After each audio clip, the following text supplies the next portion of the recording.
Hello, welcome to the Outback YouTube channel. In this video, we will learn how to import a brush in Clip Studio Paint.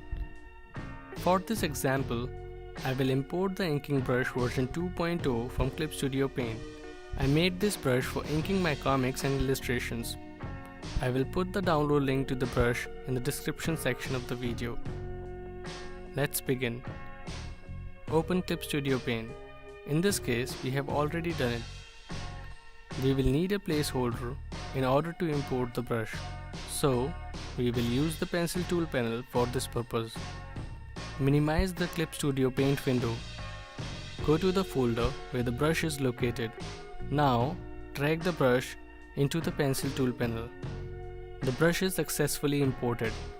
Let us customize the panels for managing the brush. For doing so, we will now drag the imported brush between any of the two tool icons on the left panel. This step makes the brush easily accessible. I hope this video helps you. On our YouTube channel, we have similar videos. Do check them out. Thanks.